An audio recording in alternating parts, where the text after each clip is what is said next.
So we are going to start the second question and answer session of this February Kalalgoda English Medium Retreat. So today we have received several written reports and questions. So Nalinka is ready to produce the reports, and we will start with the written questions. Avasarai Bhante. Yeah. We've received 11 reports. Good. First question, Thero Saranai Swamin Wahansa, Pariyankaya. When I first sit out in the garden, at once I feel Preeti and Passaddhi. Then it's like a vision. There are no objects, but everything is moving far away. This happens always. It's like you are seated in a moving vehicle. Everything is moving away from you. Difficult to recognize. There's something. Shall we increase the volume and see? Can you repeat? Repeat the same question. You can try. Theruvan Saranai Swamin Wahansa. Okay. Understood. Yeah. Pariyankaya. Right. When I sit out in the garden, at once I feel Preeti and Passaddhi. Then it's like a vision. There are no objects, but everything is moving far away. This happens always. It's like you are seated in a moving vehicle. Everything is moving away from you. Then I observe myself. Pains appear and disappear swiftly. I want to improve Vipassana. Please advise me. Thank you, Swamin Wahansa. Yeah. May I know who has written it? Okay. Yeah, fine. If I tell you that you are very much without an object, you are moving through, there is no place, no thing to attach. You are simply, nothing is there. You are simply navigating. Right. Yeah. So, can you maintain that? Can. While sitting, what is your experience? Yeah, one moment, yeah. Can you repeat? Swamin Wahansa Avasarai. Yeah. You know, whenever I sit in the garden, especially this happens. Right.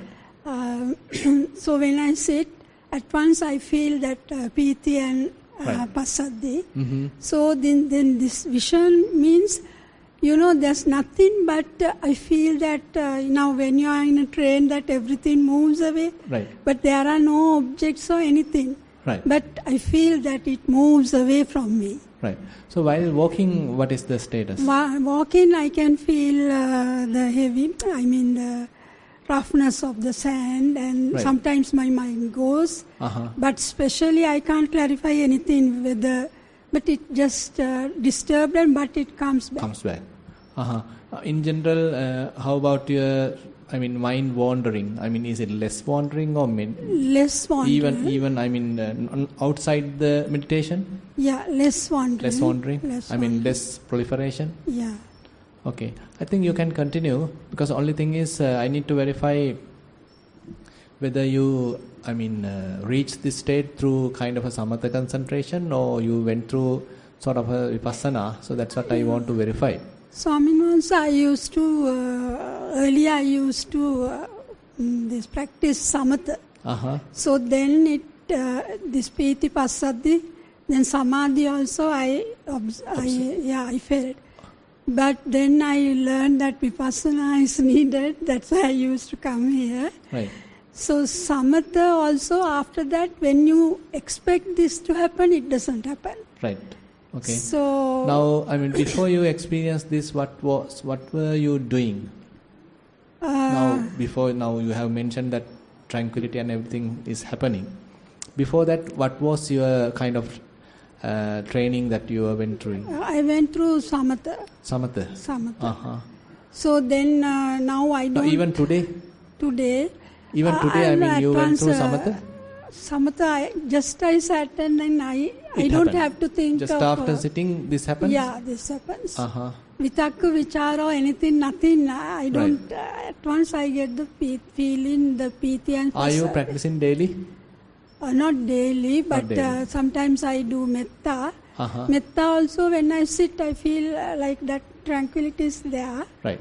But I don't have time for that Right. for long. So then it could be more into samatha meditation, where the tranquility is one part of it, and where you feel more relaxed, more happy, enjoy, and then all the other things are falling apart, and you are very much in a blissful state. Yeah. So, but I prefer you, if possible, to investigate what is happening right now in the present moment, and then give more prominence to Vipassana. Yeah. And Swaminathan, now pains come, and now I know that when I feel pain here, so when I feel it at once, it disappears and comes somewhere else, legs or anything. Right. But then again, when I feel that, and it disappears. Right. That happens, and I can No, that is understand not enough. If you can again and again watch that, because Vipassana needs some amount of raw material to develop the wisdom. So more and more sensations, more and more these kinds of different feelings, and more thoughts when it is happening. So if you are able to watch them carefully and to understand how they behave, then it is adding more to your insight knowledge. So that is necessary. So rather than just being in a blissful experience through samatha, if you are able to involve more with this investigative part, so that will be more advantageous than just experiencing kind of bliss. So I encourage, if possible, you do that. So then we are moving towards another direction, more into some Vipassana, not into the samatha. Samatha may be blissful, but it's very fragile. And if you are not practicing it, it may collapse everything, and again you have to start from the beginning, and it doesn't give more, towards the wisdom. So, but the Vipassana part has both actually. You can develop fair amount of concentration or collectedness of the mind, and the wisdom is the main thing. So try to develop that part more. Since you already have some amount of samatha practice, now you don't need to do any, menihikirima, that kind of noting. You can simply observe every phenomena very carefully, different subtle phenomena carefully, so that you can get more knowledge, more understanding about how they are behaving, their true nature. So that try to do that as your main practice. Yeah.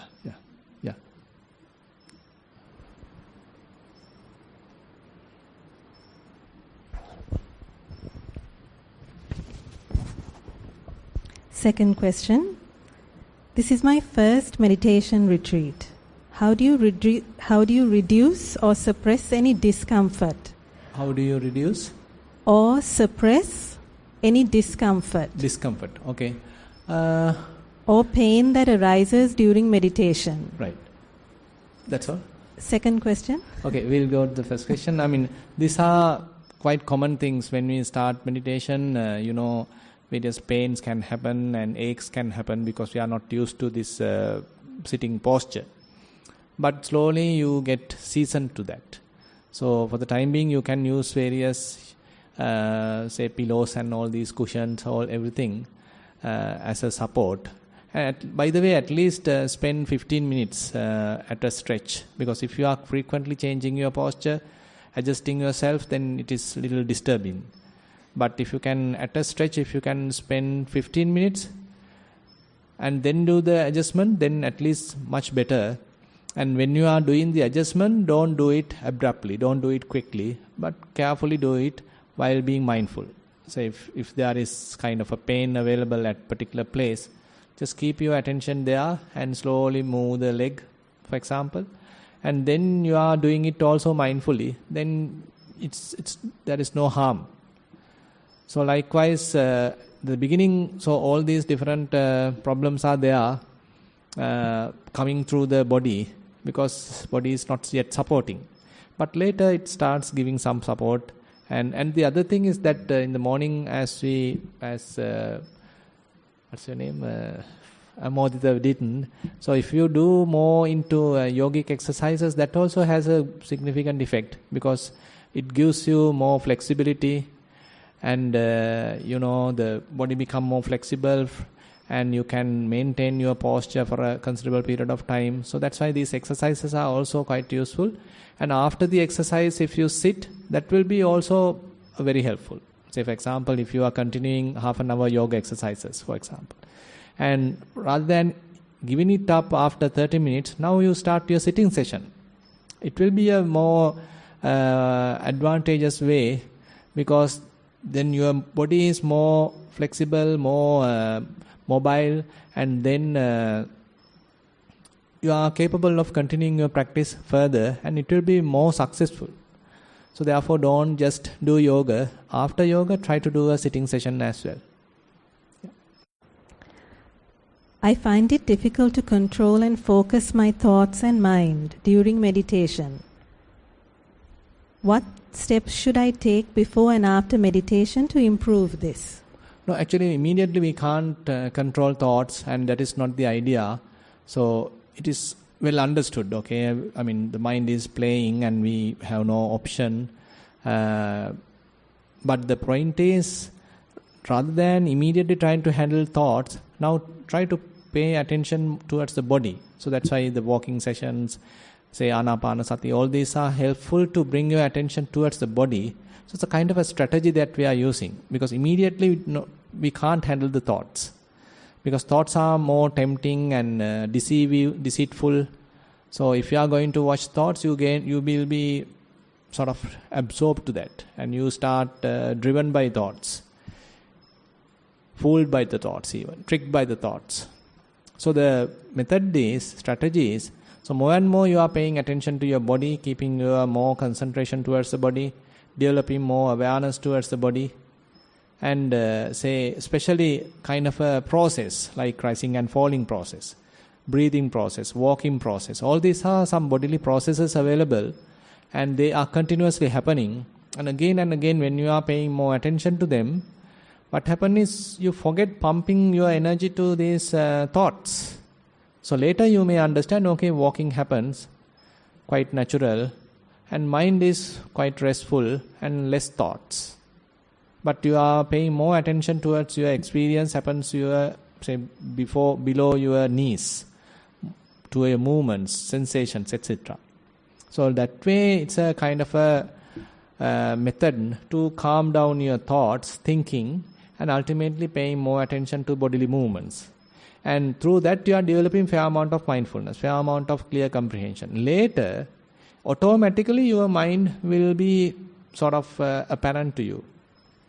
You naturally will start looking at your mind. Then you are in a position to handle them, handle various thoughts. So no point of trying immediately handling thoughts, suppressing thoughts or controlling thoughts. So that is not the kind of the mechanism. Rather, we develop fair amount of body awareness, Kaya Anupassana, and then if you like, naturally if you are moving towards Vedana Anupassana, again you do investigation to various feelings, and naturally you start watching the thoughts as well later. At that time you are quite capable. You definitely can handle it. So that should be the strategy that we have to follow, and it's a kind of a progressive path. So actually Buddha warned in the Anapanasati Sutta, if you don't have enough mindfulness and clear comprehension, that he is not recommending Chittanupassana, because thoughts are more subtle, and there's a more possibility that we are being driven by them. But when we are, gradually, step by step, when you are progressing, then definitely we are in a better position to handle them. Third question, Most Venerable Bhante. The following prapancha has been reoccurring throughout this morning's meditation, both walking and sitting. I have an old friend who is exceptionally compassionate, but has had a troubled childhood. My practice increases my solitariness. Practice increases? My solitariness. Solitariness. Practice increases my solitariness. Yeah. Mm-hmm. Several such friends, meditators, have turned her against practitioners. Strongly please advise. How do I continue to be a compassionate friend under such circumstances?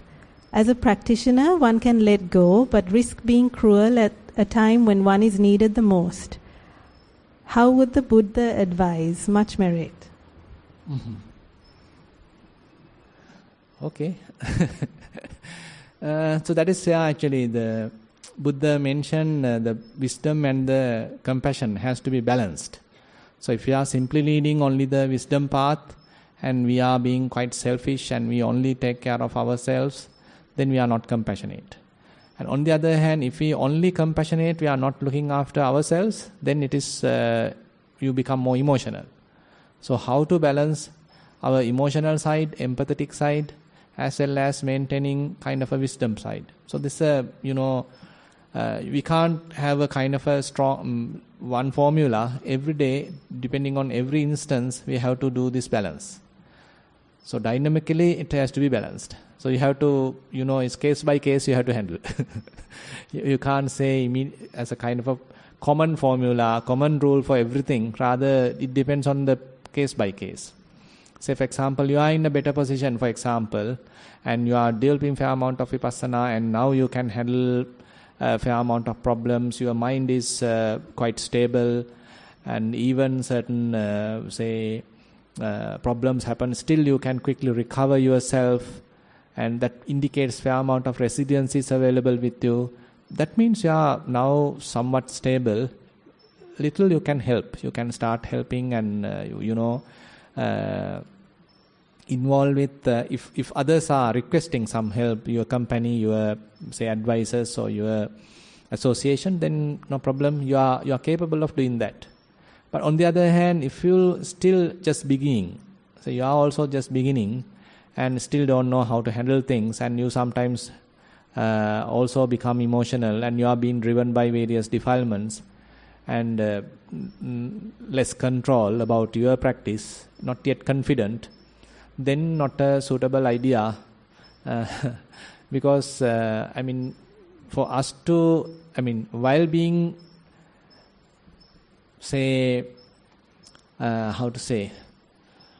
while being trapped in mud, how can I help another person to come out of mud? So first of all, I have to come out of mud. Then maybe I can give a hand for another person to come out of mud. Something like that. So Buddha simply has mentioned that. So before we help another person, we should help ourselves. Then we are in a better position to help another person. Because otherwise we are helping two different ways. Say, for example, if I am an emotional person, more acting based on acting impulsively. When someone is in a trouble, then I immediately rush to that and immediately, trying to console that person, and emotionally being driven by that, I feel really disturbed. I am also crying and feeling everything neurotic experience within yourself. So that is not the way that Buddha recommended. So even when you are compassionately helping another person, so you can't cry. You shouldn't feel overwhelmed by the emotions. So you have to take care of yourself. You are being confident, you are being stable. While you being stable, you can help. It is not that you being driven by the emotions and helping, rather you felt another person's suffering. That's why you approach, you are more empathetic, true, no problem. But at the same time, you are quite stable. Mentally you feel stable. Yes, I can pull him, I can help him. So Buddha's approach therefore is not emotionally driven as far as we can say. Rather, it is kind of a nice blend between wisdom and compassion. So therefore, better practice first, then later opportunities may arise for you to help. Isn't it? So we don't need to be in a hurry to help. So I can remember while I was in my first monastery, Nissarana, about 5 years, I was not communicating much with my friends. I almost like completely cut off from everything. Try to look after myself. I also have to explore myself, what is going on. First, I need to develop myself. Then slowly I start helping, and that is also depending on the request. My teachers actually ask some help, training and etc. So slowly it happened. It is not immediately jumping to the thing and trying to help and teach and everything. It happened very slowly. Even after coming to Nissarana in 2014, still I was just looking after myself because I need to develop that part, particularly the Satipatthana practice while in Nissarana. Then actually 1917, I think, that Hemanta came and asked, actually Bhante Dhammajiva asked Hemanta to check with me whether it is possible to help in the retreats. So that's how I start in a limited scale. I try to involve with retreats, helping in the retreats. There also I didn't even preach. The Dhamma sermons I didn't. I just participate in the question and answer session. That's all. Later another request came, okay Bhante, why don't you do a Dhamma sermon? Okay, let's try. Maybe that started maybe in 1917 or 1918. Then only I started preaching. So, slow process. I went through a slow process, not immediately jumping and teaching and, giving Dhamma sermons. It happened very slowly.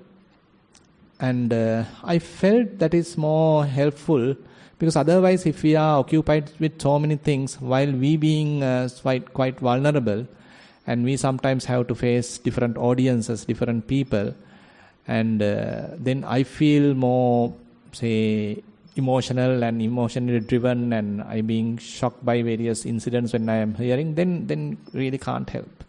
So therefore, that's why even Buddha mentioned now to monks, the first 5 years actually they are asked to associate a teacher living in a monastery and being a student, not immediately jumping to teaching, not immediately jumping and helping with the lay affairs, but rather looking after themselves. Then after 5 years, then slowly certain amount of other tasks, other activities are allowed for those monks to handle. Maybe after 10 years, maybe they are somewhat capable. That also depending on each individual. Different people are different, and so it depends on their caliber, skill. So likewise, it's a very safe path Buddha has recommended. But unfortunately nowadays things are somewhat changed. Immediately when people become monk, they are jumping to help and jumping to teach, and all these things are there. That's a different story. So as lay people also, you also can follow the same thing. So first look after yourself, first develop yourself. And when you are developing, you slowly become confident. Okay, yes, I can handle, and certain things may happen naturally. Things may come to you and you are capable of withstanding that. So that gives you more confidence. Yeah, why not? I can help. So that will be more helpful. Yeah. Fourth question. Dear Venerable Bhante, this is with reference to yesterday's sermon. Would appreciate if you could please explain a bit more how best I could handle those random thoughts that generate. You explained that thoughts shouldn't be suppressed, but to watch it closely. What does it exactly mean? Should you try to forcibly reject or ignore it? Or should you react with blessings of the Noble Triple Gem? Yeah. Actually, when you start developing mindfulness, say you are developing fair amount of wisdom, so abandonment of thoughts become more natural. So at the beginning only you have to fight with thoughts. So as we just explained, so it's a kind of a progressive path. You start developing Kayanupassana. Not much worrying about the thoughts, but trying to develop fair amount of Kayanupassana, the body awareness. And at the same time you investigate different phenomena happening within the body. Then you get more understanding how they are true behavior. So understanding also developing. And later even if you are, say, naturally gone to different feelings, also you can observe different feelings. So likewise, your meditation is now developing. And as a result of that, fair amount of mindfulness is available, some amount of insights are available, wisdom is available. And later, Now when thoughts are happening, you can recognize thoughts. It is a lustful thought, it's an angry thought, it's a, say, hateful thought, jealousy thoughts, miserliness, etc., etc. And you are now capable of understanding individually. Different kinds of thoughts are available, but you are not promoting them, you are not supporting them. You are in a position to recognize them and allowing them to pass by, allowing them to let go. So when you start this process, naturally that skill starts developing. Later, the moment you become mindful, thought starts disappearing. Thought starts like, fading off. Then there is nothing to suppress. I mean, suppressing is wrong in that sense. At that level, what you do is simply allow different thoughts to naturally arise, and you are quite capable of looking at them, being mindful about them. The moment you are mindful about it, it will naturally fade away. It's a natural thing. I mean, you can do it and see. It is not that you are suppressing. It is not that you are willfully avoiding the generation of the thoughts. Rather, you are in a more free, open-minded state, and you allow thoughts to happen if it is happening, and you are quite capable, you are quite confident, mindful. And when a thought happens, and you can simply watch it, because your mind has some clarity, mindfulness is already available. So each individual thought you can distinctly recognize, and then it will naturally fade away. Naturally become blurred and ultimately fade away. So likewise, when it is going through step by step, so things are quite possible and natural. So your question here is very much like, I feel that immediately you are trying to suppress thoughts and try to do something. Yeah, that is not the approach. Allow them to naturally happen. But on the other hand, Buddha has mentioned, it will take some time. Now, in order to come what I have mentioned, it will take some time. But at the same time, even before you reach that, there are still thought generation happen, there are again the fabrications happen, there are again, obsessive thinking can happen. At that time also Buddha has given different strategies to handle that. So one strategy is the replacement of thoughts. Say, assume that you are thinking on a different topic which is more harmful, for example. And rather than continue to think in that harmful thought, you can shift to a less harmful thought. So that is one thing. So for example, say you are getting more angry thoughts and you recognize it is as harmful. Probably you can shift to something, joyful. You are thinking about, say, a song or nice scenery or whatever it is. Now it's a replacement method. It's less harmful. It's still harmful, but less harmful. Compared to the previous one, it is less harmful. So likewise, you can, even if you now capable of being little joyful, now you are able to overcome anger. Now you can use another less harmful mechanism. Maybe you start thinking about the Buddha and whatever the good qualities. And then slowly you can abandon all those, say, music or whatever thing that you have used to replace the previous one. So likewise, it's another process where you are somewhat calming down yourself. So that is one strategy. And another strategy is that you can recognize what are the dangers available on the current process of thinking. Say you are thinking more and more on politics. Isn't it? Nowadays people are thinking, talking. Politics. That's all. And if you find you yourself is thinking on that, on and on, probably you can understand, okay, no point, useless, it's waste of time. So likewise you understand the danger, disadvantages of that process and slowly abandon that. So because when you understand the danger, when you understand the disadvantage, then naturally mind will give up. So that is another mechanism.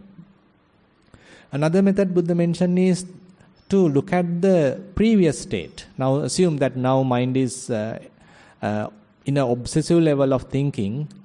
Now before you reach this, what was the previous stage?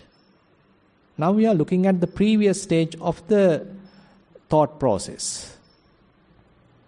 So when you are looking at that, probably you can get some kind of incident that you went through, and I was thinking like this before I come to thinking like this. So likewise, now you are kind of recognizing the previous stages of your thought process. And once you are recognizing that, rather than stopping there, you are now supposed to look at the previous stage of the, now you understood about, say, 2 minutes ago what I was thinking. Say, what I was thinking about 5 minutes ago.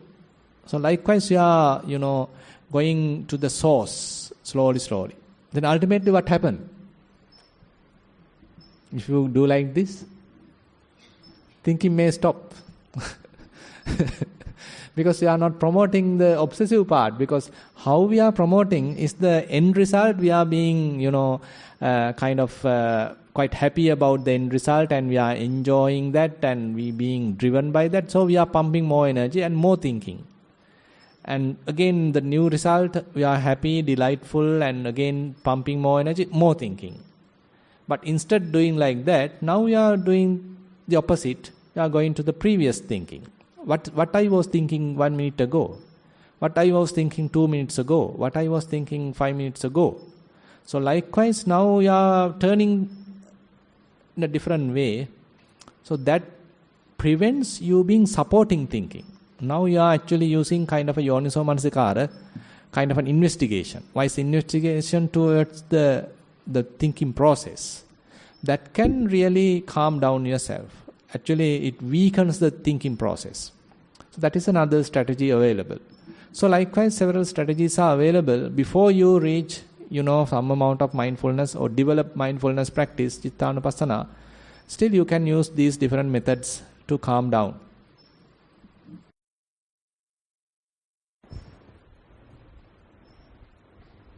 Fifth question. Respected Bhante, sitting meditation. When the yogi attains a stage of pure calmness, after about 30 minutes of good concentration, the mind becomes empty and does not feel much of the external environment. At this stage, the yogi may feel sleepy too. Once you advise to keep continuing that way. Recently I heard that at this stage, the yogi could investigate the mind through Vipassana and try dismantle or segregate thoughts or whatever comes to mind applying Rupa and Nama. Please advise further on this. Theruvan Saranai. Yeah. So you can do it. So, when your mind is calm, relaxed, so don't just be there. So if there are thoughts happening, just start investigating them. What are the causes to happen, and why they are happening, and is it promoting a self, as a I, an individual? Is it promoting like that? Actually, it depends on where you are. What is the practice you are doing? So, for example, say you do some Tamsa practice, then investigation is not much promoted. But in the Vipassana practice, the investigation is more promoted.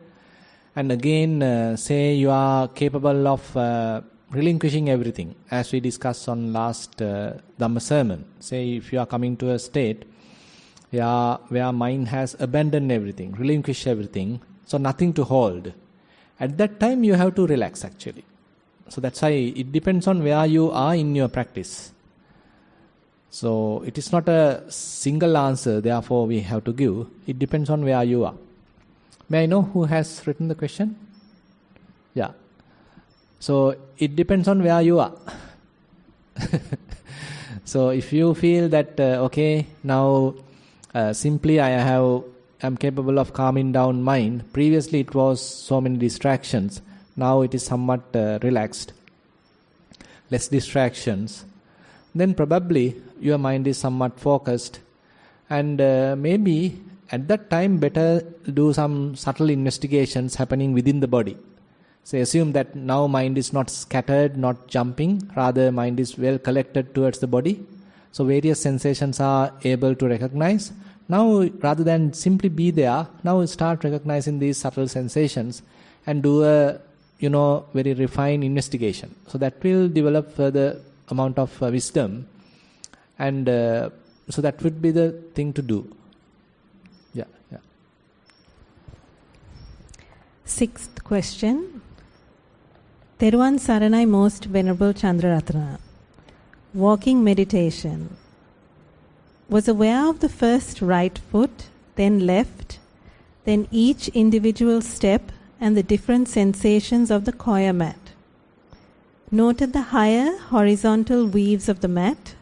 Noted the lumps, the smoother patches of the choir mats that are older and have been walked on.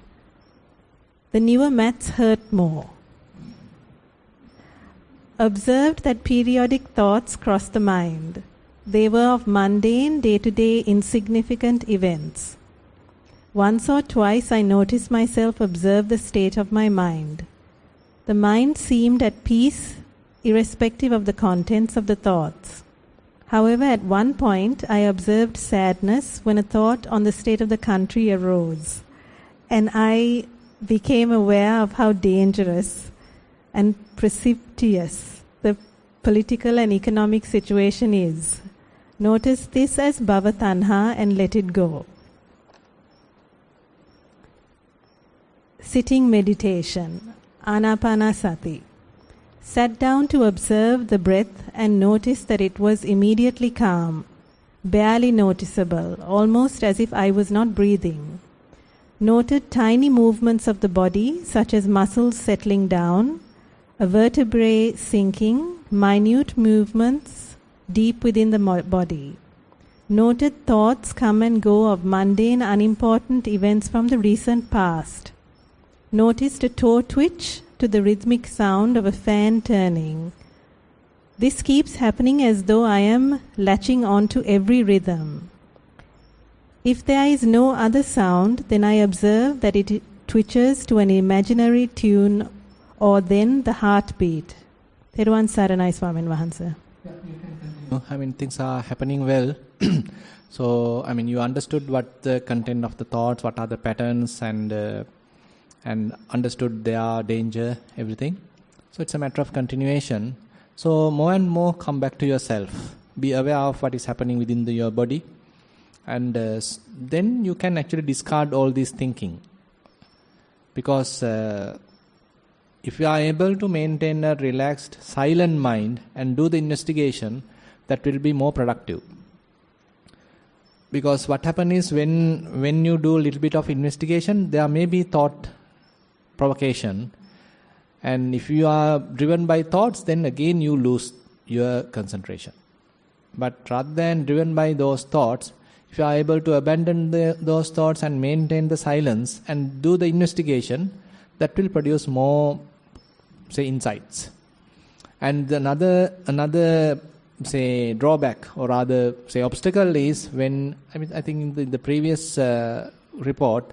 So when there are no phenomena to investigate, your mind can fall asleep. You can fall asleep. So that also has to be avoided. Certain difficulties are there. Till you are, develop enough skills, there are always obstacles available, but slowly you may be able to handle them. Right. Seventh question. Meditation experience report. Walking meditation. Got some strides to come to the rhythm after a while. Felt the quiet carpet rug like a bed of nails. Every step was painful but didn't last long. Then the next pain on the next foot. After a while the pain was observable without trying to fight it. For the first time in life, understood how wagging of arms, rhythmic. How? Wagging of arms. Wagging of arms. Wagging of arms. Right. Help the walking by pushing the body forward by the small weight of arms. Right. Opposite arm foot help keeping the center of gravity to remain in the middle of the body. Sitting meditation. Took some time to get the observance of the breath to appear. Feeling of the heartbeat and heart pulse appearing in various body parts disturbed the observation. At times it felt like verbal ticking clocks in one room, some clicking slight out of sync. Felt as if the mind is like a water sprout, pushing out thoughts, images, at a rapid pace, one after the other. Felt like every thought has an associated image in the mind, changing always. Good. Yeah, correct. Your observation is quite valid. So each thought actually has all these different sides. So thought has its image, that's what the perception, or rather we can call sanya, the sign part. And again it has a kind of a feeling tone, maybe a pleasurable thought, maybe a, equanimous thought, painful thought, worrying, sorrowful thought. So that feeling tone is another part. And you are tempted to do something, so it promotes some kind of an action from you. That's the chetana part, the sankhara part. And you are starting to add to that, fabricate to that, modifying that thought. So that kind of a reaction or impulsive tone is also there. So likewise, there are certain different components attributed to the thought. So, we generally call it as a thought, but if we are looking at deeply, so all these different attributes are available. So that's what ultimately we are somewhat, analyzing into different components as 5 aggregates. So the physical part we call as the rupa aggregate, the form aggregate. Feeling part as the feeling aggregate. Sanya as the perceptions aggregate. All the volitional formations as a sankhara aggregate. And the knowing part, cognition part as the vijnana aggregate. So it's very beautiful analysis. So that way we can get some deeper understanding of this thinking process. And even that you can get into the Patissamuppada, and so those kind of analysis are also available. So your investigation is quite valid. By the way, if you are able to recognize all these information with a very quiet mind, that is the best thing. So don't get promoted by thinking, rather say don't tempt to think more about the thought process. Say when a thought comes, you are thinking about the thought. So that is not the way. It is not that you are analyzing the thought and thinking, okay, this may be the feeling part. This may be that part. This may be this part. This was mentioned by Bhante. This was mentioned in a sutta. This was mentioned by another Bhante. That is thinking. So that is not the point. Rather, if the insights are available through your silent observation, that is the proper way. So therefore, if any kind of thinking happens, and you are promoting that thinking, so that should be minimized.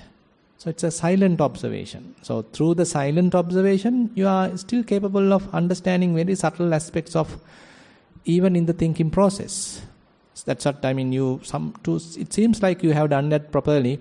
That's why you are able to understood, okay, there is an image part to this particular thought. There may be a kind of little provocation part, expecting you to act, expecting you to react. So that's the chetana part, the volition part. And again, definitely there is a thought has maybe a kind of a delight or kind of a happiness or little sorrow attached to that. That's the feeling tone part. So likewise, different components are there. If you are carefully observing it, you may be able to understand that. Okay. 8th question. Garu Swamin Wahansa.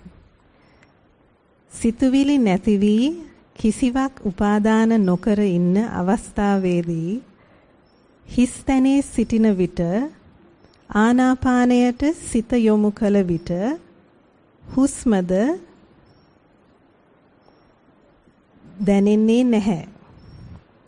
ඒකත් දැන් අතහැර ගොස්ය. ඊට පසු කුමක්ද කරන්නේ කියා කරුණාකර පැහැදිලි කර දෙන්න. ඒක තමයි. මටත් ඒක තමයි අහගන්න තියෙන්නේ. වෙලාවට හුස්ම දැනුන්නේ නැත්තේ. නැත්නම් ඉතින් ඕක අල්ල ගන්නවනේ. දැන් අපිට වෙන්නේ දැන් ඔක්කොම ටික උපාදාන ටික අතහැරුණාට පස්සේ ඉතින් බලන්න දැන් මොකක්ද කරන්න දැන් මොකක් හරි කරන්නත් බෑනේ. නිකන් ඉන්නත් බෑනේ. අපරාධිනේ කියලා. ඉතින් ඔන්න හුස්ම හරි බලනවා. වෙලාවට හුස්ම තිබුණේ නැහැ. නැත්නම් ඉතින් ඕක අල්ල ගන්නවා. ඉතින් ඔතෙන්දී අපිට මුකුත් නොකර ඉන්න බැරිකම තමයි තියෙන්නේ. ඉතින් අපිට පුළුවන් වෙන්න ඕනේ කොහොමද අපි මේ ඔක්කොම උපාදාන ටික හැලුවට පස්සේ අත හැරුණාට පස්සේ just be නිකන් ඉන්න. මුකුත් නොකර ඉන්න. පොඩ්ඩක් ඒ සුවය විඳින්න. ඒ කියන්නේ දැන් මේ කාලයකට පස්සේනේ යන්තම් ගෙදර ඇවිල්ලා තියෙන හිත. මෙච්චර දවස් රස්තියාදු ගහපු හිත. දැන් පොඩ්ඩක් ඉතින් දැන් ඔන්න ගෙදර ආවා. පොඩ්ඩක් එයාට රිලැක්ස් කරන්න. පොඩ්ඩක් එයාට ඉන්න දෙන්න. නිදහසේ ඉන්න දෙන්න. මොකක්වත් වැඩක් පවරන්න එපා. මොකක්වත් එයාට අන කරන්න යන්න එපා. අර කරන්න මේක කරන්න, අරක බලන්න මේක බලන්න මොකක්වත් එපා. පොඩ්ඩක් ඉන්න. එහෙම ඒ එතන හැදෙනවා ලස්සන. ඒ කියන්නේ විපස්සනා පැත්තෙන් කියනවා නම් බොහොම ලස්සන සමාධියක්වත් හැදෙනවා එතන. ඒ කියන්නේ උපාදාන අතහැරෙන මට්ටම අපි විපස්සනා කරහා යන එකක් නෙමෙයි කතා කරන්නේ. හිතන්න උදාහරණයක් වශයෙන් අපි කියමු කයේ බලබලා හිටියා. විවිධාකාර දැනෙන දේවල් සංවේදනා අපි බලබලා හිටියා. ඒ ඔක්කොම ඉතින් ඇති බලබලා හිටියා අපි. ඒ ඔක්කොම දැකීම හරහා යම්සි නුවණක් දියුණුණා. ඒ නුවණ දියුණු වීමේ යම්කිසි ප්‍රතිඵලයක් වශයෙන් ඔන්න හිත නිදහස් වුණා. උපාදාන අතහැරියා. උපාදාන නොකර හිටියා. දැන් උපාදාන නොකර ඉන්න තත්ත්වයට හිත ගත්තට පස්සේ දැන් ආයෙත් අපි ගිහිලා ආනාපානය අල්ලනවා නම් එතෙන්දී අපි ඒ කියන්නේ කමඨාන සුද්ධ වෙලා නැහැ. ඉතින් අපි මේ ඔක්කොම ටික කරගත්තේ මේ නිදහස උපයා ගන්න. ඉතින් අපි ඒක උපයා ගත්තට පස්සේ ආයෙත් ගිහිල්ලා අර කස්සේ ඔලුව ඔබා ගත්තොත් වැඩක් නැහැනේ. ඒකයි අපි තේරුම් ගන්න තියෙන්නේ මේ විපස්සනාව කියන්නේ අතහැරීම ප්‍රගුණ කිරීමක්. හිතට අතහැරලා ජීවත් වීමේ හැකියාව කියා දීමක්. එහෙම නැතු අතහැරියට පස්සේ ආයෙත් ගිහිල්ලා තව තැනක නිමග්න කිරීමක් නෙමෙයි. අතහැරියට පස්සේ මේ තනියෙන් හිටගන්න යාට උගන්වීමක්. අපේ හිතට හැකියාව තියෙනවා අන්න එහෙම ඉන්ඩිපෙන්ඩන්ට් ඉන්න. දැන් අපි ඊයේ අර ධර්මදේශනාදී කතා කළේ අපි පුරුද්ද තියෙන එක නෙමෙයි හැබැයි. ධර්මදේශනාදී අපි ඊයේ සාකච්ඡා කළේ අපේ පුරුද්ද තියෙන හැම තිස්සෙම ඩිපෙන්ඩන්ට්. අපි හැම තිස්සෙම කාට හරි හේතු වෙලා ඉන්න ඕනේ. හැම තිස්සෙම යා ගැන බලාපොරොත්තුෙන් ඉන්නේ. හැම තිස්සෙම මාක් හරි යාට යාගෙන් යමක් ඉල්ලගෙන ඉන්නේ. ඒක කෙනෙක් වෙන්න පුළුවන්, පුජ්‍යලයක් වෙන්න පුළුවන්. එහෙම නැත්නම් සමාජයෙන් ලැබෙන සපෝට් එකක් වෙන්න පුළුවන්. ඒ හැම තිස්සෙම අපි නිකන් බලාපොරොත්තුවක් තියෙනවා. මට මේ ගවර්න්මන්ට් එකෙන් අපි කියමු ඔන්න රස්සාවක් හම්බ වෙයි. නැත්නම් ඔන්න ටැක්ස් රිඩක්ෂන් එකක් හම්බ වෙයි. මොකද්ද නැත්නම් හොඳ මේ වාතාවරණයක් පීස්ෆුල් එන්වයරන්මන්ට් එකක් මට හදලා දෙයි. හොඳ අනාගතයක් මට හදලා දෙයි. ඒ වගේ ඉතින් নানা ප්‍රකාර බලාපොරොත්තු හැමදාම ඉතින් අපි මේවා අල්ලගෙන ඒවා මත යැපෙමින් තමයි අපි කාලය ගත කරන්නේ. එකක් ඉවරනකොට තව තැනක යැපෙනවා. තව තැනක අපි ඩිපෙන්ඩ් වෙනවා. එහෙම අල්ලගෙන යන ජීවිතයක් අපිට තියෙනවා. ඉතින් ඒතර විපස්සනාවෙන් ඕක සම්පූර්ණයෙන්ම කඩලා දාලා හිත යම් අවස්ථාවක ආවොත් මොකක්වත් අල්ලන්නේ නැති තත්වයකට. ඉතින් ඒ වෙලාවේදී ගිහිලා ආයෙත් අපි අල්ලනවා නම් වැඩක් නැහැ. කියන්නේ අපේ කමඨාන සුද්ධ වෙලා නැහැ. ඉතින් එතකොට අපි තේරුම් ගන්න තියෙන්නේ මේ විපස්සනාව කරහා මේ හිතේ අල්ලන ට්‍රෙන්ඩ් එක තමයි කැඩුවේ. ඊට පස්සේ බලන්න මෙයාට බැරිද තනියෙන් හිට ගන්න. ඉන්ඩිපෙන්ඩන්ට් වෙන්න බැරිද මෙයාට ස්වාධීනව ජීවත් වෙන්න බැරිද මේ හිතට. මොකක්වත් අල්ලන්නේ නැතුව. රූපයක් අල්ලන්නෙත් නැහැ, වේදනාවක් අල්ලන්නෙත් නැහැ. පේන සංඥා මොකක්වත් ඒවැ පැටලෙන්න යන්නෙත් නැහැ. මොකක්වත් සංස්කරණ කරන්නේ දන්නෙත් නැහැ. නිකන් පොඩ්ඩක් ඉන්න. සංසිඳීමෙන් වාසය කරන්න. just be. මුකුත් නොකර ඉන්න.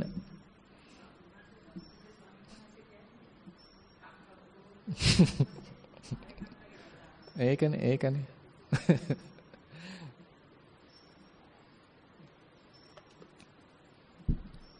කමන්නේ ඉතින් ඔහොම තමයි නේද? දැන් ඔක මම දෙන උපමාව තමයි දැන් ඔය අපි මේ දැන් අම්මලා එහෙම පුංචි කාලේ දරුවෝ හදනකොට පොඩි එකා ඉතින් ඔය හොදලා ගන්නව ගෙට නේද?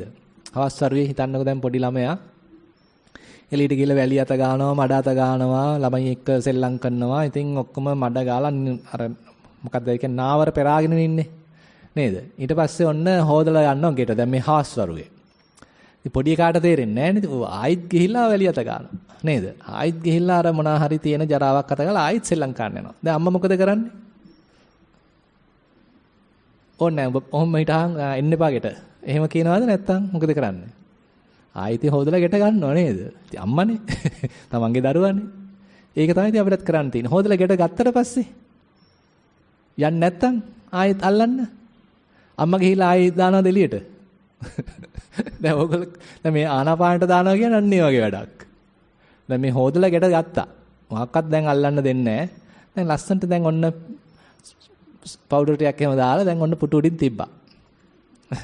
ඉතින් ආයෙ මොකක්වත් දෙන්න එපා. ආයෙ අතට අනම්මනම් දෙන්න යන්න එපා. එළියෙන් තියන්න එපා. දැන් පොඩ්ඩක් එහෙම ඉන්න දෙන්න. ගෙට ආපු දරුවානේ. මේ හිතත් ඒ වගේ තමයි. මේ හතර අතේ රස්තියාදුවේගේ හිත දැන් ඔන්න ගෙදරට ආවා. පොඩ්ඩක් සංසිඳීමෙන් ඉන්න දෙන්න. එච්චරයි තියරන්න තියෙන්නේ. ඉතින් ඇත්තටම මේ බුදුහාඳුර පෙන්වන්නේ එකාතකින් කියනවා නම් වල්මත් වෙච්ච හිත එයාටම ආවේනික නිදහසක් භුක්ති විඳින අවස්ථාවක්. එයා මෙතෙක් කාලයක් හිතලා තියෙන්නේ තේරුම් අරන් ඉඳලා තියෙන්නේ මේ විවිධාකාර දේවල් වලින් එයාට තෘප්තියක් ලැබෙනවා කියලා. එයාට යම්කිසි අපි කියමු සේෆ්ටි එකක් ලැබෙනවා කියලා. සහනයක් ලැබෙනවා කියලා. සැපයක් ලැබෙනවා කියලා. එහෙම හිතාගෙන හිටපු හිත එකකින්වත් ලැබෙන්නේ නැහැ කියලා තේරුම් අරගෙන ඔක්කොම අතහැරියට පස්සේ ඉතින් අපි එයාටම තේරුම් අරින්න ඕනේ, තේරුම් ගන්න ඉඩ දෙන්න ඕනේ. එයාට මොකක්වත් නැතත් ඉන්න පුළුවන්. කොහෙවත් යැපෙන්නේ නැතුව, මොකක්වත් මත ඩිපෙන්ඩන්ට් වෙන්නේ නැතුව ඉන්න පුළුවන් කියලා එයාට මේත්තු ගන්නවන්න අපි අපේ පැත්තෙන් දෙන්න ඕනේ සපෝට් එක එච්චරයි. අපි මොකකටවත් හේතු කරන්න දෙන්නේ නැහැ. එයාටම නිකන් තනියෙන් ඔහොම ඉන්න වාසය කරන්න අවස්ථාව සපයලා දෙනවා. එච්චරයි.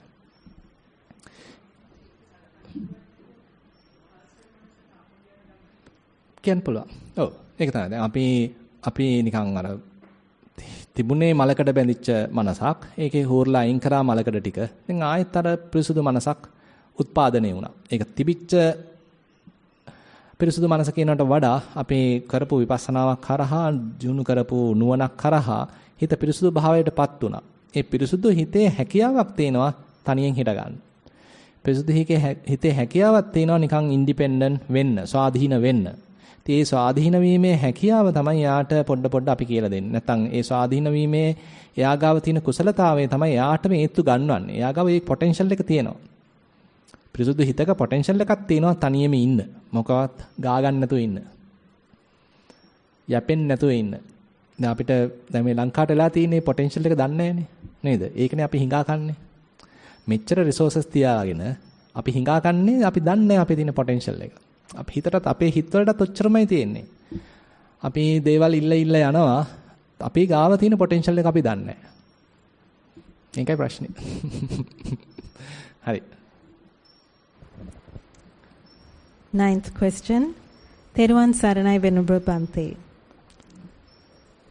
I'm practicing for about 3 years now, sitting. I start with metta meditation, then focus on the breath. I don't feel the breath on my nostrils. I concentrate on my upper body, rising and falling. After some time, breath becomes calm and it disappears. I feel the calm and quietness, and I can be there for about 30 to 45 minutes. I really enjoy this state. Only when I get my leg pains, I stop. Sometimes mind goes out. Sometimes mind goes out. Goes out. Mm-hmm.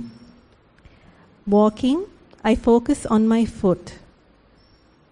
On the sand, roughness of sand. On mat tile, coolness of the tile. On choir mat, roughness of the choir. Mind goes out more than the sitting, but when realized, brings back. Day-to-day life. It is very rarely I can be mindful. Whenever I can, I do it. Only for very little time. I noticed I become angry more often now. How can I avoid this and accept the things as it is? Theruvan Saranai. Yeah, I think, you need to continue. Try to have a kind of a, your inner urge to be mindful. Because we have to have that desire to be mindful. So we have to remind ourselves. Otherwise, what happens is mind keep forgetting to be mindful. So we may be trying to be mindful while sitting and while walking and while at Kalalgoda. Once you go out, you go home, you go to your office, again back to the typical routine. So completely unmindful. So what we need is therefore kind of a reminder, okay, you got to be mindful, you got to be mindful. So we have to remind about ourselves that this is a practice that we need to live, we need to practice. not to forget. So therefore, it has to come from you. I can simply instruct, I can simply motivate, but you have to do it. Individually, each one of us have to do it. So that's the only way. So others can't make you. So Buddha is not a savior. So Buddha is merely a path, path showing, a teacher, simply. So he has taught the path, he has showed the path. And it is up to us, it is our responsibility to practice. So therefore, don't neglect this opportunity. So try to be mindful on all other occasions. Then it becomes more and more natural. At the beginning only it becomes more deliberate type of mind practice, deliberate type of mindfulness. But later, slowly you may understand, why now it is retaining. Most of the time I am being mindful. So likewise it twists to the other side. Currently what happens is your period of unmindfulness is longer than the mindful time. But later, your mindful time will be longer than the unmindful time. So till that, you have to push yourself, strive. 10th question. Dearest Bhante, why is it that I find everyone around to be so grumpy? Grumpy? Grumpy. Does meditation do this? Grumpy? What is grumpy? With a sad mood? That's what I am trying to break now. Actually, this is a statement I also mentioned to the Nissarana, one of the retreats. So the first day when I am going there, all are like grumpy.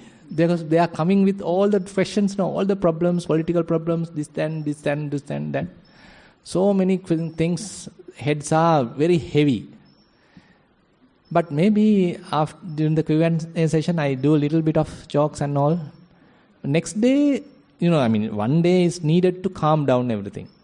Too much too much load in our mind. But later, after a couple of days, they are laughing.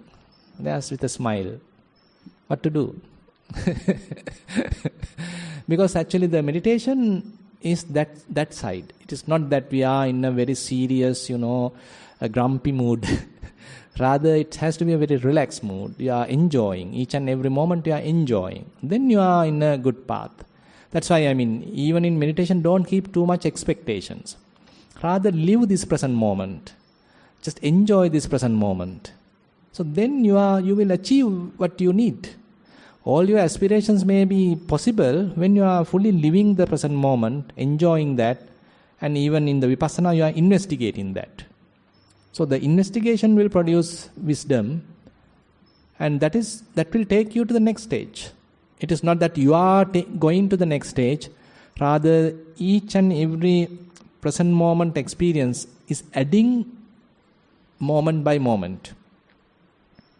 And you have to be, you are living that fully, not expecting future thing. Rather, in this moment you are living it fully, investigating it fully. It will contribute to develop more wisdom.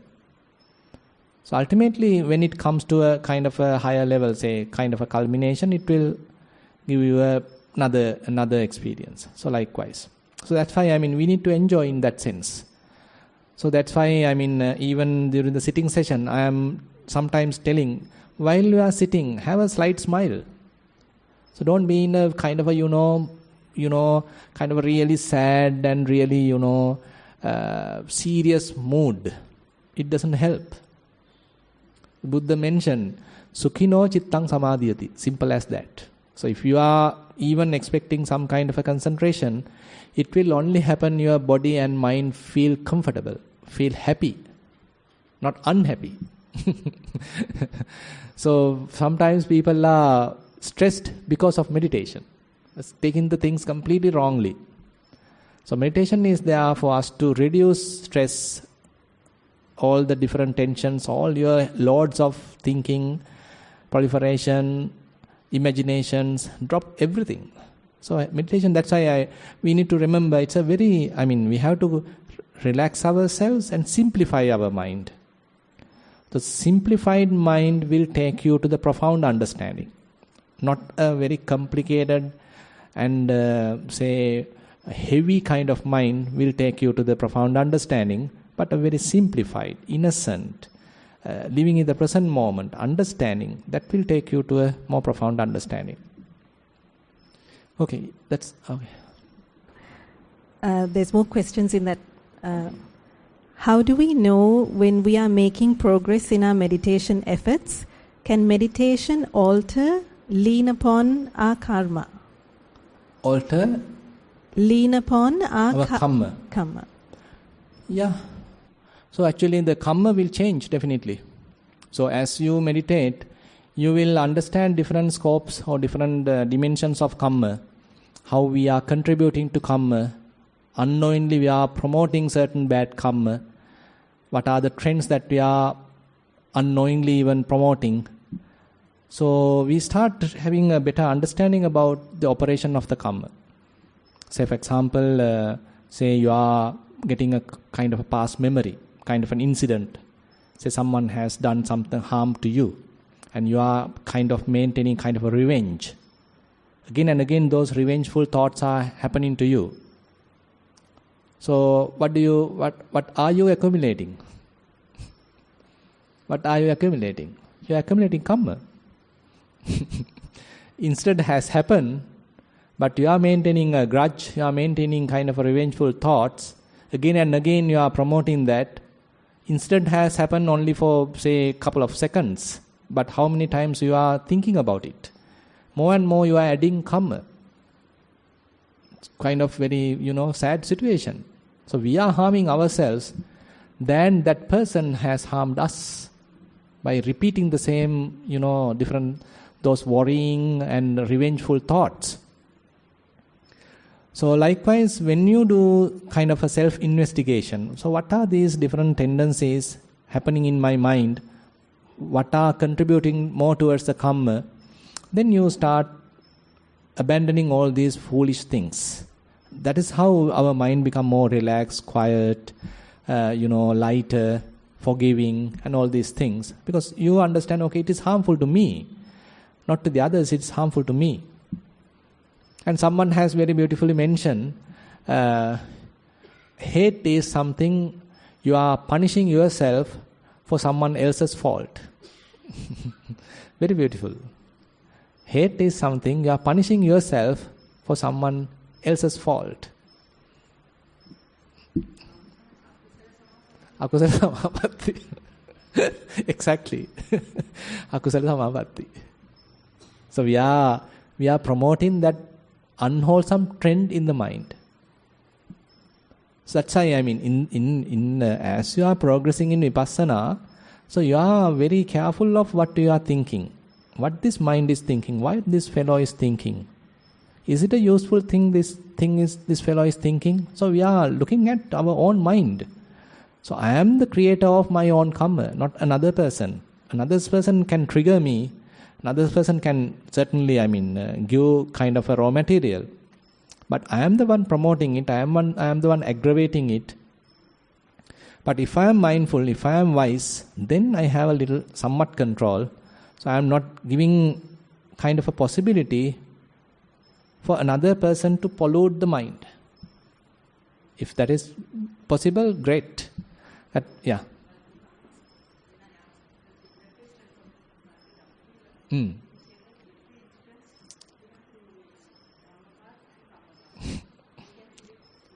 Exactly. Even Bhante, this Katukuru Jnanananda Bhante, he has written a book, Karma something. මොකද පොඩි ලස්සන පොතක් තියෙනවා පොඩි පොතක් මට මතක නෑ ඒක නම. ඒ කියන්නේ now when you are developing you have that two options in a way. Say each incident. So you can simply properly handle it, or you can fully deluded by that and promote more karma.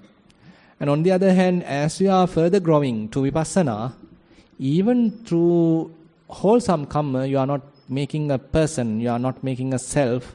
So that is another path, very beautiful.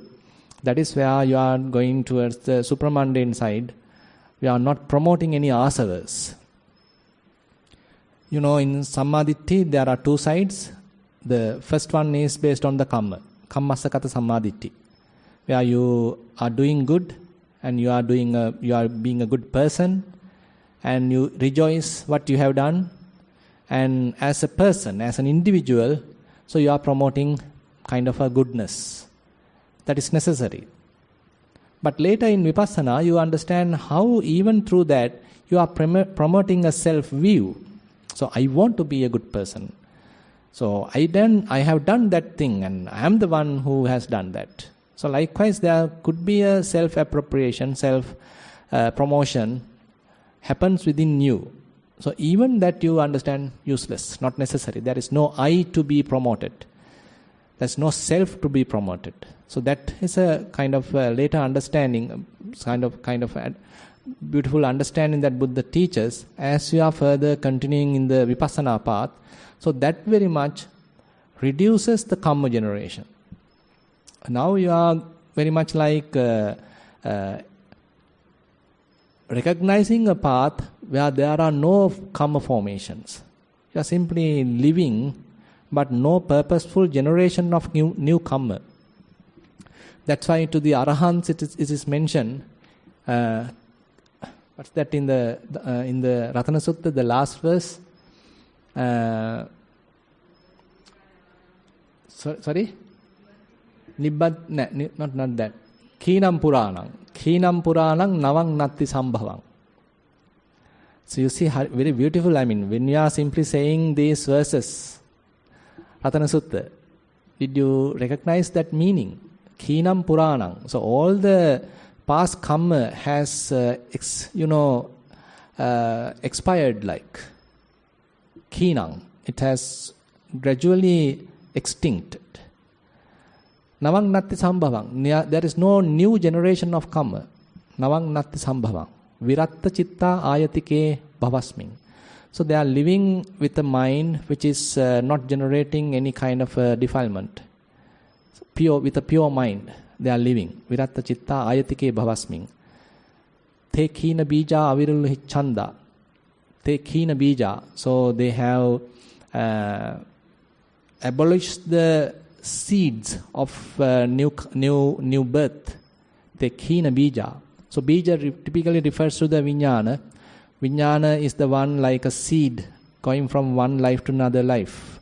No, it is not, going from one life to another life, but it's very much like it has the potential to grow as a kind of a plant in a particular life. When moisture, the water and the karma is available. But now what happened is the Arahant has completely crushed that bija, crushed that seed. And what's that? Te khina bija avirul hi chanda. And the desires, tanha, is no more growing. Nibbanti dhira yathayam padipo. So those dhira, those wise people has completely released, completely quenched, cooled down, like a lamp which has extinguished. Very beautiful. Yeah, that's all. There's one last question with 8 questions, Bhante. One last question with 8 questions. Okay. Do I read all 8? Yeah. We'll take one by one very quickly. How do you do Maitri Bhavana properly? When would you do Maitri Bhavana? Should you do a few minutes before Anapana Sati? It depends. Actually, the Maitri Bhavana, Buddhanusati, all these different, certain meditations are there. They are quite helpful to prepare yourself to the main object. So, say Anapanasati or Vipassana meditation, rising and falling, everything are more into the Vipassana. And before you start that, you can do a little bit of Metta, a little bit of Buddhanusati, and even Asubha, Marananusati, depending on the situation of the mind. So if you are in a very calm, relaxed, happy mood, you can immediately start Anapanasati, rising and falling, whatever it is. Assume that you are in a more agitated, and just now said kind of a grumpy mood, maybe you can start with, little bit of metta, buddhanusati, to generate some kind of happiness, some joy to your mind. Then you can get into anapanasati. Assume that you are with a more hateful mind.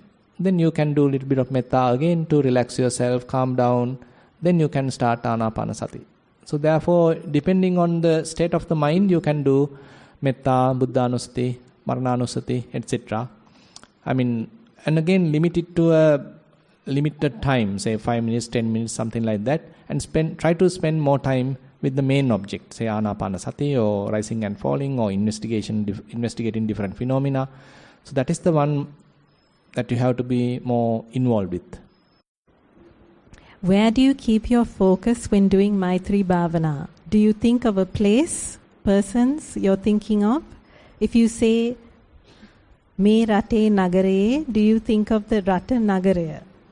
No, it depends on how you are doing it. So Maitri Bhavana has broader scope. So you may start with yourself. You are genuinely generating loving kindness to yourself. You have to feel it to your heart.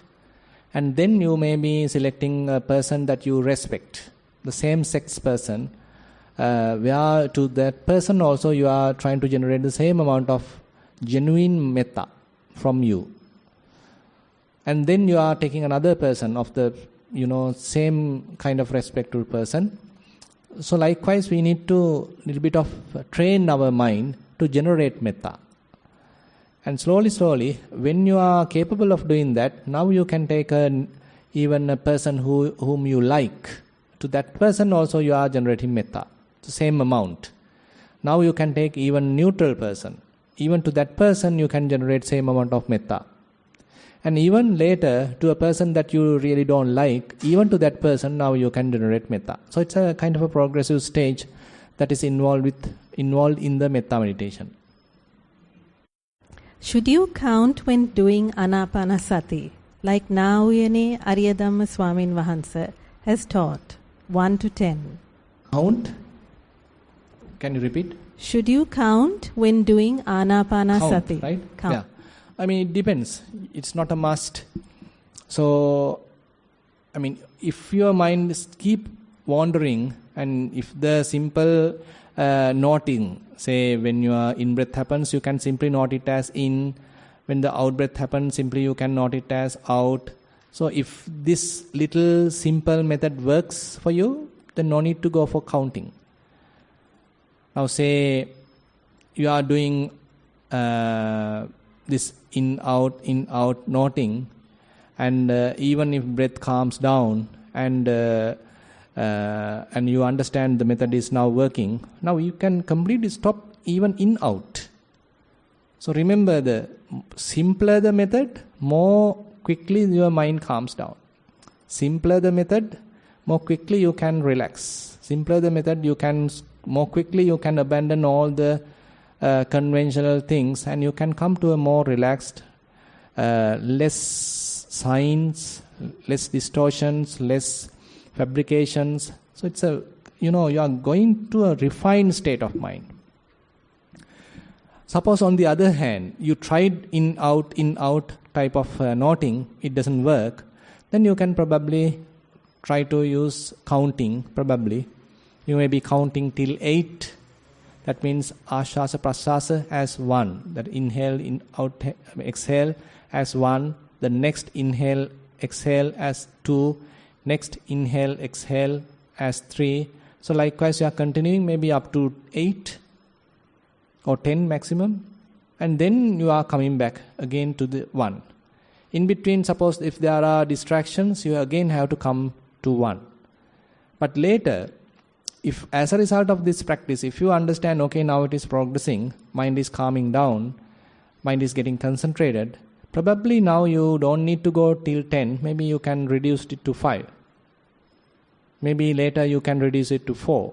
Again and again you are coming back to 1. And later you can completely abandon going to the higher values. You can simply use ashwasa as 1, praswasa as 2. Inhale as 1, exhale as 2. 1, 2, 1, 2. ultimately even discard that. Now with a silent mind, without any noting, you can simply observe, inhale and exhale. What is the proper way of doing Anapanasati? How long should you do it for? What is the purpose of meditation from a Buddhist view? Is listening to bana or meditation best for achieving nirvana or both? Yeah, both. So basically, our minds are quite vulnerable and our minds are quite scattered. So even though you listen to Dhamma, you can't really penetrate that, and you can't experience what Buddha mentioned in a particular sutta, for example. And therefore you need a fair amount of practice. So that's why we need meditation, where our minds are scattered, jumping monkey mind. So with such mind, you can't really understand what Buddha is talking. So it's a realization what Buddha is talking. It is not mere superficial, logical, rational understanding what we are aiming for. What we are trying to understand is the realization part. That is where the practice is required. So in order to achieve that, you need some amount of development of the mind, preparation of the mind. It's very much like, say, you are assigned a task to cut, say, a very refined object. Now, say you want to cut this clock to 2 pieces without much damage. So you can't use axe to do that. So you need a very refined tool to do that. So like that, so the task assigned to us, investigation, the Vipassana, is very much like that kind of a refined activity. Refined task is what has given to us. So in order to do that task properly, so we have to develop the mind also to such kind of a refined tool. So the Vipassana is something like that, where you are first preparing your mind, developing certain skills like mindfulness, concentration, and maintaining your attention for a considerable period of time, for a long time. So likewise, those skills, once you are having, now you can do the proper investigation. So that is where we are maybe getting to the realizations. That is not superficial. That is not something you borrow or copy. Rather, you do your own experiment. What is dhyana? Dhyana, yeah. So, both are there. So, I think last time or previous time we discussed Vipassana jhana is also there, Samatha jhana is also there. The Samatha jhana, you're being absorbed to a particular object and you are very much associating that to different levels. In the Vipassana jhana, at certain jhanas you are associating certain different phenomena, and on to certain other jhanas you are completely relinquish everything. So you are maintaining a empty mind, relaxed mind, unattached mind, unbound mind. So that is also coming under the Vipassana jhana. So I am just rushing through. How can I ask questions when not attending these retreats? Is practicing Maitri Bhavana better if you are short-tempered? Short-tempered? Yeah. You may, by the way, so Maitri Bhavana is good till you develop Vipassana. So till that, maintain it as a kind of a method so that you understand, yes, I am short-tempered, quickly get angry, then maintain that, no problem. But later, as you develop mindfulness, you develop fair amount of Vipassana, then you understand, no need, now Maitri is not necessary. Metta Bhavana is not necessary. Now I am capable of directly watching different thoughts, not afraid. Anger is just anger and you can handle it. So you get that confidence. So till you get that confidence, Metta or Buddhanusati kind of meditations are quite useful.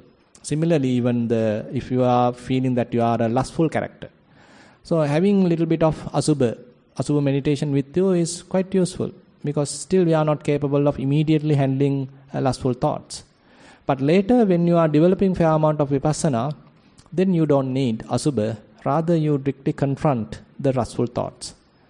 So therefore, it will take some time for us to develop say the Vipassana practice. That's why, I mean, till that we need certain other ammunition to continue. That's all. Okay. Okay, that's all. So we have spent about 1 hour and 20 minutes. Yeah.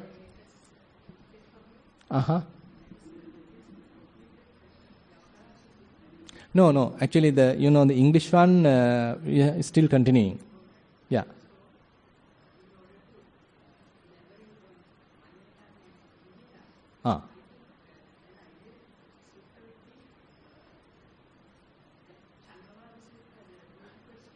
Yeah, yesterday I touched that. Yes. Yesterday I touched that but didn't go through the full thing. Probably since you are telling me, I'll do it today. No, actually I was taken that. Yesterday I mentioned Channovada Sutta and why where Venerable Sariputta and Venerable Chunda approaching dying Chanda. And we just touched that, didn't elaborate in detail. So you came on the right day.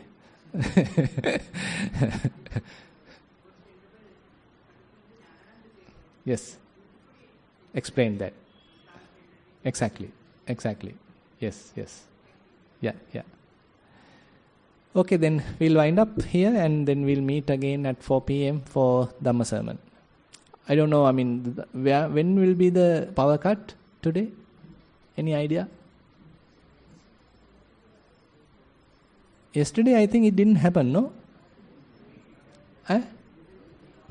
Yeah, the year. 4 to 5. Today, 4 to 5? I don't know.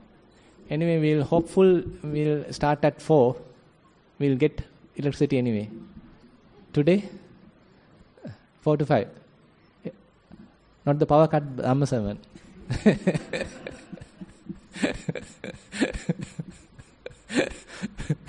Okay, thank you very much for participation.